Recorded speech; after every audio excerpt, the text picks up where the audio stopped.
Welcome to study channel. मेरा नाम है मोहम्मद कैसर। एक डाउट अभी भी कुछ छात्रों का आ रहा है एस्टेट पेपर 1 या पेपर 2 में एज एग्जेम्पशन को लेकर, आयु में जो छूट वाला ऑप्शन है। मैंने पिछले वीडियो में आपको क्लियरली बताया, लेकिन अभी भी कुछ स्टूडेंट लगातार कमेंट कर रहे हैं। इस टॉपिक पर ये लास्ट वीडियो होगा और ये बिल्कुल मैं आसान भाषा में, अब इससे आसान मैं नहीं बता सकता, ये आप फाइनल वीडियो समझिए और यहाँ पर बहुत ही आसान तरीके से मैं आपको बताऊंगा कि आपको सेलेक्ट कहाँ करना है।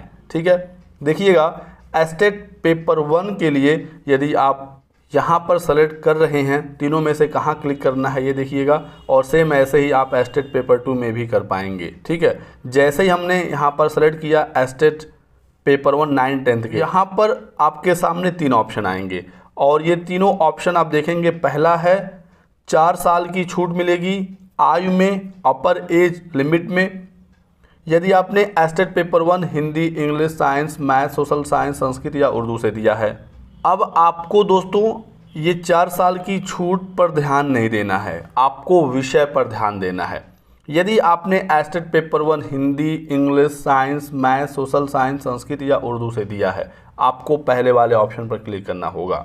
ठीक है, यदि आप ओवर एज हो रहे होंगे तो आपको 4 साल की छूट मिल जाएगी और उसके अकॉर्डिंग आप एलिजिबल हो जाएंगे।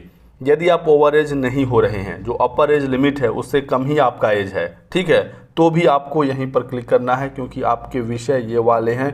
आपको एज में छूट की ज़रूरत नहीं है, कोई बात नहीं है, आप यहाँ पर क्लिक करिए, अपने फॉर्म को भर दीजिए। ठीक है, आपको विषय सेलेक्ट करना है, उस विषय में जो छूट होगी वो ऑटोमेटिक मिल जाएगी। यदि आपको उसका ज़रूरत है तो वो आप ले लीजिएगा, ज़रूरत नहीं है तो भी आपको क्लिक यहीं पर करना है। आपको छूट लेने की आवश्यकता ही नहीं है, आपका एज खुद अपर एज लिमिट से कम है।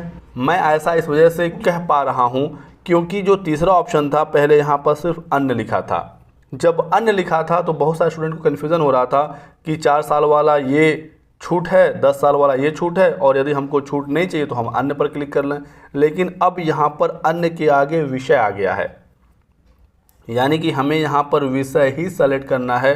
अब उस विषय में जो छूट होगा वो ऑटोमेटिक आपको मिलेगा। बिहार शिक्षा विभाग ने इन विषयों में 4 साल की छूट दी है, आप इस पर क्लिक करके फॉर्म भर दीजिए।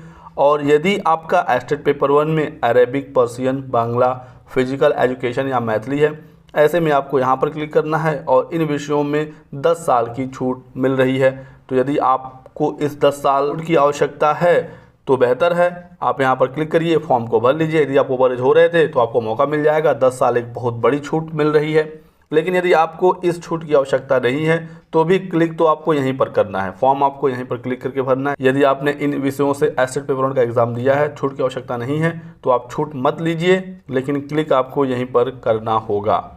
और देखिए यहाँ पर अन्य विषय क्यों दिया है। मान लीजिए कोई विषय है जो इसमें भी नहीं है, इसमें भी नहीं है, तो ऐसे में आपको यहाँ अन्य विषय पर क्लिक करना होगा।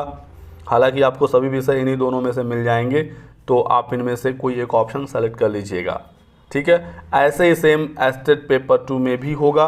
यदि आपको छूट की आवश्यकता हो तो भी आपको यहीं पर क्लिक करना है, 4 साल का छूट मिलेगा। Zoology, botany, chemistry, math, physics, English, Maithili में आप यहाँ पर क्लिक करके फॉर्म भर लीजिए। छूट की आवश्यकता नहीं है तो भी आपको यहीं पर क्लिक करना होगा, यदि आपके ये विषय हैं एस्टेट पेपर 2 में। और यहाँ पर 10 साल का छूट है, इन विषयों में आवश्यकता है तो भी, नहीं है तो भी आपको क्लिक यहीं पर करना है, यदि आपका ये सब्जेक्ट है एस्टेट पेपर 2 में। अब बताइए, अभी भी कोई डाउट है कि आपको अभी भी कोई कन्फ्यूज़न है तो लिखिएगा, फिर मैं देखूंगा, कोशिश करूंगा आपको किस तरीके से संतुष्ट करने की। बाकी 6 to 8 में भी अब 10 साल का छूट आ गया है। एक बात का और यहाँ पर आप ध्यान रखिएगा, मान लीजिए कि कोई स्टूडेंट है, ठीक है, उसको आयु में छूट की आवश्यकता नहीं है और वो 6 to 8 में फॉर्म भरना चाहता है। ठीक है, अब यहाँ पर तो कोई ऑप्शन ही नहीं है आयु में छूट वाला, चूँकि सीटेट जो एग्ज़ाम है वो विषयवार नहीं होता है। एस्टेट पेपर 1 हो या पेपर 2 हो, अलग अलग विषयों का अलग अलग होता है, सीटेट तो विषयवार होता नहीं है। जिन्होंने भी सीटेट पेपर 2 क्वालिफाई किया है उनको 10 साल का अपर एज लिमिट में छूट मिलेगा, लेकिन यहाँ पर तो कोई ऑप्शन है नहीं, तो आपको छूट चाहिए या नहीं चाहिए, आपको क्लिक तो यहीं पर करना है। जिनको छूट की आवश्यकता होगी उनको मिल जाएगा, जिनको आवश्यकता नहीं होगी उनको नहीं मिलेगा। बात को आपने समझा। आप सीटेट वाले ऑप्शन से बहुत ही बेहतर तरीके से इस बात को समझ सकते हैं, क्योंकि यहाँ पर देखिए कोई भी ऑप्शन नहीं है, सबको यहीं पर क्लिक करना है। छूट वालों को छूट मिल जाएगा, जिनको नहीं आवश्यकता है वो मत लें। और चूंकि एस्टेट का जो पेपर है वो विषयवार होता है, कुछ विषयों में 4 साल का छूट है, कुछ विषयों में 10 साल का छूट है।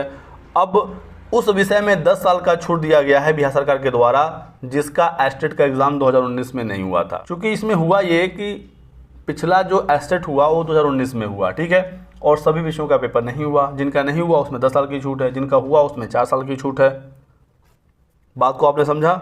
और सीटेट तो लगातार होता है, लेकिन यहाँ पर भी छात्र लगातार मांग कर रहे थे कि कुछ माध्यमिक में छूट है, हमको भी छूट मिलना चाहिए, तो यहाँ पर भी 10 साल का छूट दे दिया गया है। लेकिन यहाँ पर कोई ऑप्शन नहीं है, तो एक ही ऑप्शन के साथ छात्रों को फॉर्म भरना होगा।